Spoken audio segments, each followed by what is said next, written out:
এদেশে ইসলাম প্রতিষ্ঠিত যারা করেছে তারাই হলো হক্কানি রব্বানি পীর মাশায়েখ, ঠিক কিনা বলেন?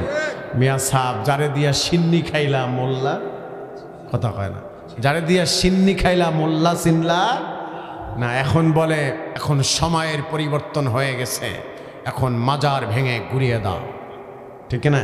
আমরা বলি মাজার ভেঙে গুড়িয়ে দাও কাদের? যারা মাজারের নামে ভণ্ডামি করে, যারা পীরের পায়ে সেজদা দেয়, যারা মাজারে সেজদা দেয়, যারা কবর পূজা করে, যারা বাবা মাকে খাবার না দিয়া অরুসি গরু ছাগল লইয়া দৌড়ায়, এদের মাজার ভেঙে দাও। কিন্তু হক্কানি রব্বানি আল্লাহর ওলিদের মাজারের দিকে যদি আগাও, আমরাও লাঠি নিয়ে দাঁড়ায় আছি, ঠ্যাং ভেঙে গুঁড়া করে দিব, ঠিক কিনা?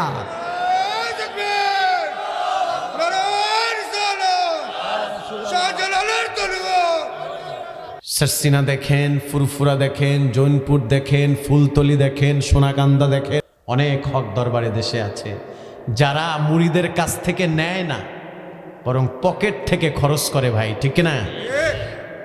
বরং যারা পীরের নামে ব্যবসা করে, এরা মুরিদের কাছ থেকে লক্ষ লক্ষ কোটি কোটি টাকা হাতায় নেয়, ঠিক না? আর আপনাদের এক ফুলতলি, আমরা তো ভিডিওতে দেখি, আবার দালালি মনে করেন যে হুজুর ঢাকা থেকে দালালি করতে এসে। আমার দরবারকে বিশ্বব্যাপী সবাই চিনে, সরসিনা দরবার শরীফ। আমি এখানে দলালি করতে আহি নাই, সত্য যেটা সেটা বলছি।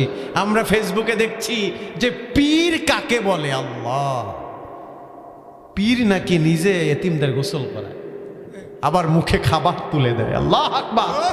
জকিগঞ্জে আমরা মাহফিলে গেলাম, আমার ড্রাইভার সাক্ষী, আমার ক্যামেরাম্যান সাক্ষী। জকিগঞ্জে আমরা মাহফিলে গেলাম, জীবনে যাই নাই ফুলতলি। চিন্তা করলাম যেহেতু ফুলতলি হয়েই যাইতে হবে, একটুখানে জিয়ারতে যাই। গেলাম, আল্লাহ পাকের কি নিজাম। আসরের নামাজ পড়লাম মসজিদে, একটু পরেই ছাত্র এসে বলছে সাইডে যান, আমাদের বড় সাহাব আসতেছে। আল্লাহ আকবার। আহারে দেখলাম, ঢুকলো, এরপরে জিয়ারত করলো, আবার ওই যে খাজে খান পড়লো, আমল করলো। অনেকক্ষণ দাঁড়াইছিলাম যে একটু মুসাফা করব। এরপরে বলল না এখন না, পরে। বাচ্চারা সব দিঘির পারে ওই সিঁড়িগুলোতে সব সিরিয়াল দিয়ে বইছে, ওই বিস্কিট দেয় বড় সাহেব। সুবহানাল্লাহ, আল্লাহ আকবার। পীর কাকে বলে? আহা আহা, পীর কাকে বলে?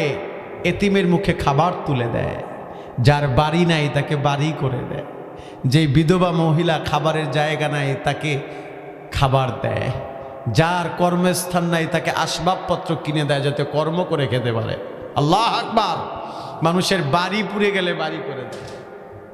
আর আপনি দালালি করতেছেন, হ্যাঁ, বলতেছেন ইহুদিদের দালালি করছেন, বলছেন যে আল্লাহর ওলি বলতে কিছু নাই।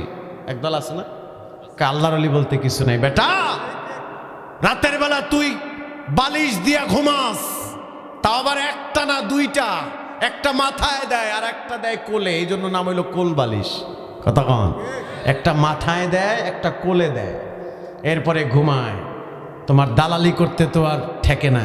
আর আল্লাহর ওলিরা রাতের বেলা ঘুমায় না, মাথা থেকে বালিশ সরায় দিয়া চোখের পানি দিয়া সেজদার জায়গা ভিজায়, ঠিক কিনা বলে?